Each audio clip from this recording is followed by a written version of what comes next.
Hey everybody, that Todd Dude here.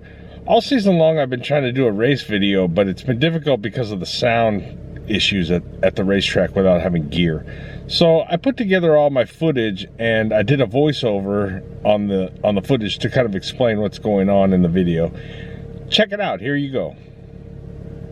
Professionals racing, we're only allowed a certain number of tires and we can't just put on fresh ones all the time. So we sometimes have to take a grinder to the treads and get all the rocks and stuff off them, and then it kind of freshens them up, and you got a new tire again.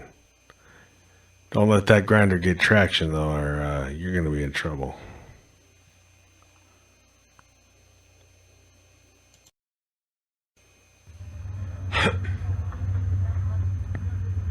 Okay, I'm going to babble for 2 minutes, okay?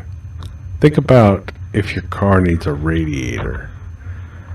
You're going to take it into the shop, maybe the night before, maybe the morning of. You're going to need a ride from the shop to wherever you need to go, either back home or to work or whatever you got to do. Assuming you have 2 cars, that's going to put you down to 1 car. Now everybody's day is disrupted. You got to get people where they need to go, all on 1 car. Then when you pick up the car, you get the bill, and there's a few $100 for the part. That's kind of understandable. And then there's a few hours labor for the for taking it out and installing it. So, if you think about it, I've just been babbling for 2 minutes. And from what I've seen, 5 guys have touched that radiator. So if you extrapolate that out, that's 10 minutes. If 1 guy did it, you had 5 guys doing it for 2 minutes. But I've just been babbling for 2 minutes. And just in that amount of time, the radiator's out.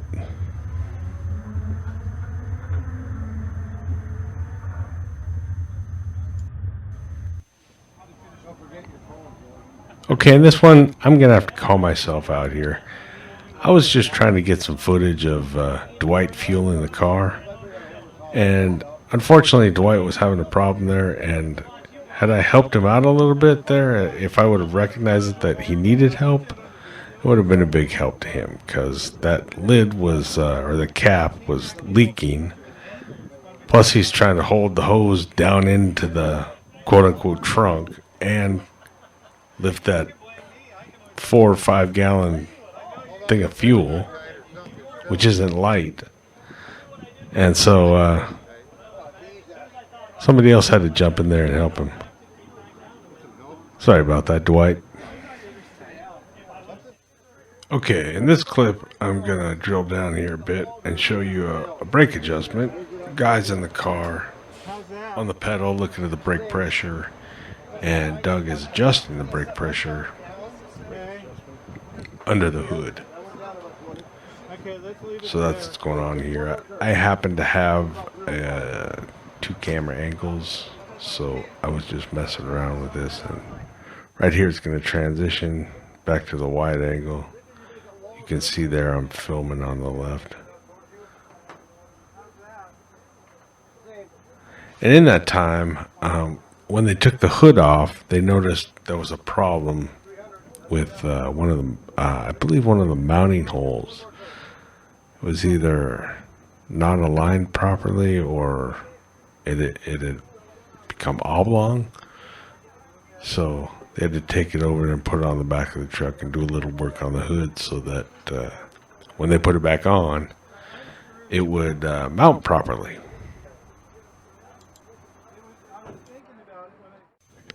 Okay, my apologies if anybody bangs their knuckles and you hear some language here. In this clip, we had a suspension issue all season, and this one they discovered something while they were fixing something else. They discovered something in the front suspension that I believe needed to be either adjusted or tightened. But that's what you see here is Guy and Poon making that adjustment. And then at the end of the clip, you hear guys say that takes care of the right-hander. So I think that's what they were working on.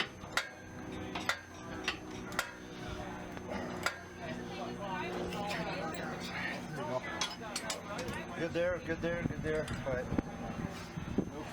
Go fix the right-hander. Okay. Sometimes after you make changes, you've got time for another test session, and that's the case here.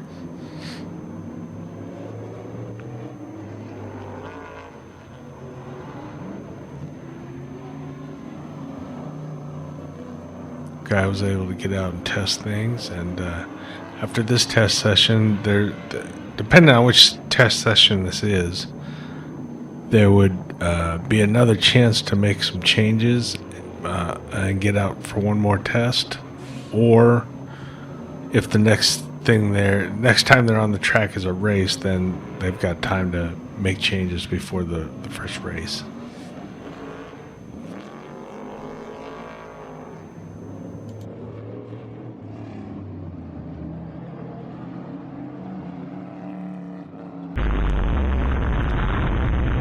Here's a clip of a race we can watch.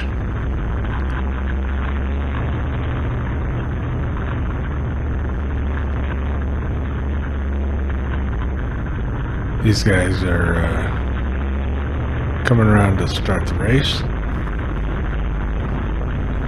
We're seeing a few laps here that this isn't a very long race.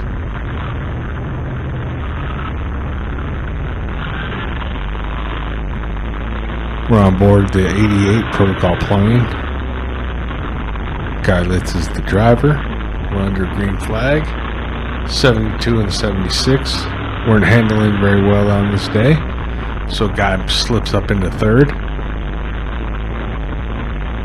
Now he's just got to get around the 98 and the 55. The 98's having a real sloppy day, locking up the brakes on entry, spinning the tires on exit, coming in too tight, and then having to fight it as he goes wide, and he's getting bumped in the back. Guy's just trying to get him to go wide so he can come up underneath him.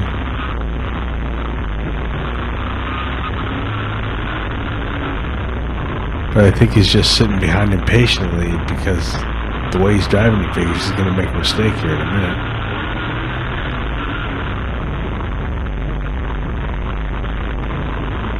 Here's a good opportunity. It's up next to the 98 now. Trying to think about a move on the 55, but the 98's still there.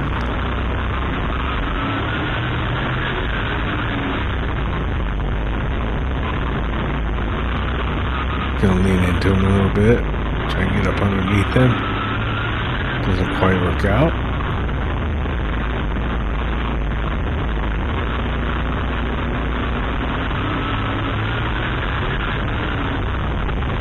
There's another lockup. Little drift. And he thought he could catch it back, and nope. Now the cars are locked together. The white car's safety rod across the door got wedged into the 88's left wheel and bent the crap out of the rim and destroyed the wheel. Brand new tire that at this race also.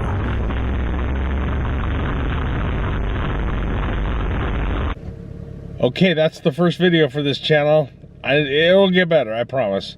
As we speak today, I'm filming a new video. It's figure eight mania at the fair. So I'll be at the Evergreen Fair today and at the races tonight, and my next video will be released probably within the next couple days. Thanks for watching.